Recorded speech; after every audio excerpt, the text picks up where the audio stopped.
అయితే అన్నిటికంటే ముఖ్యంగా మనము ఈ కమిషన్ యొక్క విధులన్నీ చూసినట్టయితే ఏ కమిషన్ అయినా కూడా ఇది సలహాలు మాత్రమే. అంటే ప్రభుత్వానికి సలహాలు ఇస్తుంది. అంటే కమిషన్ ఆర్డర్ వేయగానే అవి అమలు అవ్వాలని ఏమీ లేదు. ప్రభుత్వం మళ్ళీ పరిశీలించి వాటిని అమలు పరిచేటువంటి దిశగా ప్రయత్నం జరుగుతుంది. అంటే ఇటువంటి చర్యలు తీసుకోండి అని ప్రభుత్వానికి సూచిస్తుంది.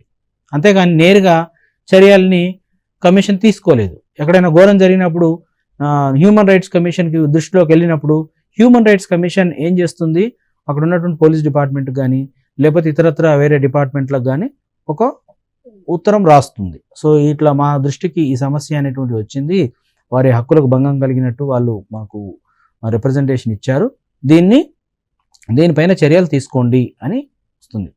కానీ సాధారణంగా మానవ హక్కుల కమిషన్కి వెళ్ళినటువంటి అంటే ఏదైనా ఒక అంశం వెళ్ళినప్పుడు అది నిజమైనప్పుడు ఖచ్చితంగా ప్రభుత్వం స్థాయిలో దానిపైన చర్య అనేటువంటిది ఉంటుంది. ఎందుకంటే అది కూడా రాజ్యాంగబద్ధంగా చట్టపరంగా ఉన్నటువంటి కమిషన్ కాబట్టి గౌరవిస్తారు.